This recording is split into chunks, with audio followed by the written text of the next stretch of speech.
오늘 말씀은 사사기 9장 7절부터 21절까지입니다.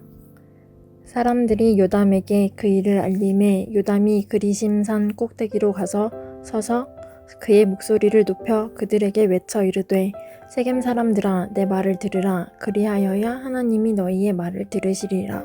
하루는 나무들이 나가서 기름을 부어 자신들 위에 왕으로 삼으려 하여 감람나무에게 이르되 너는 우리 위에 왕이 되라 하매 감람나무가 그들에게 이르되 내게 있는 나의 기름은 하나님과 사람을 영화롭게 하나니 내가 어찌 그것을 버리고 가서 나무들 위에 우쭐대리요 한지라.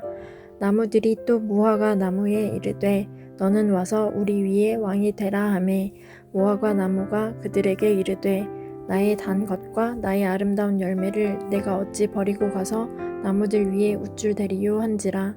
나무들이 또 포도나무에게 이르되 너는 와서 우리 위에 왕이 되라 하매 포도나무가 그들에게 이르되 하나님과 사람을 기쁘게 하는 내 포도주를 내가 어찌 버리고 가서 나무들 위에 우쭐대리요 한지라. 이에 모든 나무가 가시나무에게 이르되 너는 와서 우리 위에 왕이 되라 하매 가시나무가 나무들에게 이르되 만일 너희가 참으로 내게 기름을 부어 너희 위에 왕으로 삼겠거든 와서 내 그늘에 피하라. 그리하지 아니하면 불이 가시나무에서 나와서 레바논의 백향목을 사를 것이니라 하였느니라.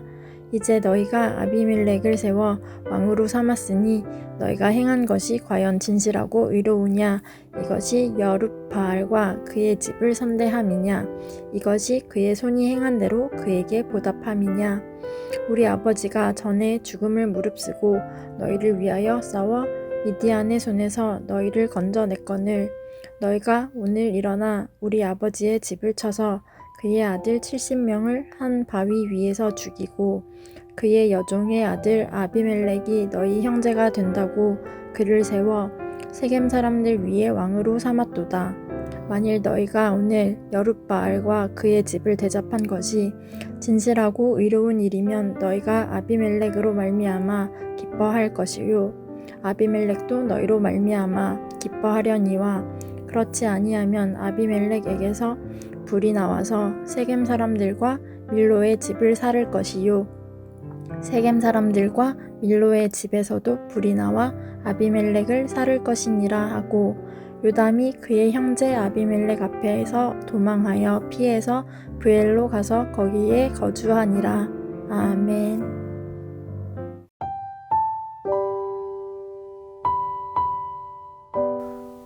기드온이라는 신실한 사사를 통해 하나님께서 이스라엘을 미디안의 손에서 구원하셨습니다. 그렇다면 한동안은 평화로운 시간이 흘러야 합니다. 그러나 기드온의 아들 아비멜렉의 욕심이 또 다른 폭풍을 몰고 옵니다. 그는 자신의 아버지 기드온을 이어 대장이 되겠다는 욕심에 형제들 70명을 죽입니다. 그리고 세겜 사람들을 설득해 자신을 왕으로 삼게 합니다. 이때 아비멜렉의 아들 중 요담이라는 사람만이 이 아비멜렉의 포악한 손에서 피할 수가 있었습니다. 오늘 본문에서는 세겜의 왕이 된 아비멜렉의 자격, 이것과 더불어서 그를 왕으로 삼은 세겜 사람들의 어리석음에 대해 요담이 말하는 것이 본문 전체의 내용입니다. 이 요담은 세겜 사람들에게 비유를 듭니다. 나무들이 왕을 뽑는 이야기입니다. 나무들은 자신들의 왕으로 먼저 감람나무를 찾아갑니다. 하지만 감람나무는 자신이 받은 사명을 잘 알고 있었습니다. 그의 기름으로 하나님을 섬기는 것이 감람나무의 사명이니 자신은 왕이 되지 않겠다고 합니다. 나무들이 이번에는 무화과 나무를 찾아가 왕이 되어달라고 합니다. 무화과 나무도 마찬가지입니다. 자신의 사명은 아름다운 열매를 맺는 것이지 왕이 되는 것은 아니라고 합니다. 세 번째로 찾아간 포도나무도 마찬가지입니다. 자신의 사명은 포도주를 통해 하나님과 사람을 기쁘게 하는 것이라고 하며 거절합니다. 이에 나무들은 가시나무에게 찾아가서 왕이 되어달라고 합니다. 가시나무는 그들이 말하는 대로 나무들의 왕이 되겠노라고 합니다. 그러면서 말하기를 누구든지 자신의 그늘에 거하지 않으면 화를 당할 것이라고 합니다. 이 비유에서 요담이 말하는 것은 두 가지입니다. 첫째로 아비멜렉은 왕이 될 자격이 없다는 사실입니다. 그는 감람나무, 무화과나무, 포도나무처럼 하나님과 백성을 위해 할 수 있는 일이 거의 없습니다. 그는 가시나무처럼 사람들을 찌를 뿐입니다. 사람들을 찌르고 상처 주는 자는 왕이 되어서는 안 됩니다. 두 번째로 요담은 그런 아비멜렉을 왕으로 삼은 세겜 사람들의 어리석음을 고발합니다. 무엇보다 세겜 사람들은 단지 정보가 부족했거나 판단 미스를 한 것이 아닙니다. 16절에서 요담은 그들이 진실하지 못했고 의롭지 못했다고 합니다. 그 이유로 요담 자신의 아버지인 기드온이 행한 일에 대한 배은 망덕과 같다고 말하고 있습니다. 아버지 기드온은 목숨을 걸고 그들을 위해 싸우고 그들을 지켰는데 그들은 형제들 70명을 죽인 아비멜렉을 왕으로 삼고자 하니 이 기드온이 베푼 은혜를 악으로 갚는 것과 같다, 이렇게 말하는 것입니다. 그러면서 19절과 20절에서 이렇게 말합니다.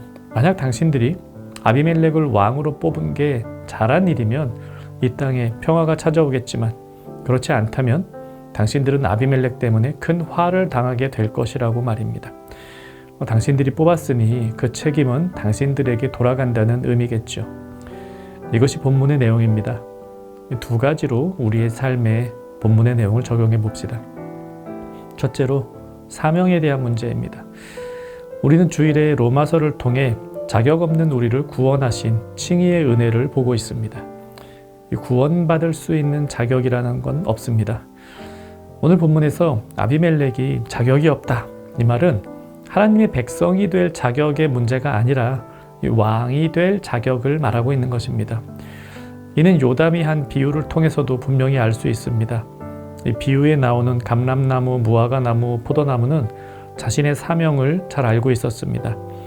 그 나무들이 다른 나무들에 비해 더 특별하거나 더 자격이 많다, 이런 뜻이 아닙니다. 그들은 하나님께서 그들에게 주신 사명을 잘 알고 겸손하게 그 일을 하고 있습니다. 그에 비해 아비멜렉은 가시나무에 비유되었는데요. 가시나무도 분명히 자신의 은사를 가지고 할 수 있는 사명이 있었을 것입니다. 그 날카로운 가시로 적의 침입을 막는 보호벽이 될 수도 있었습니다.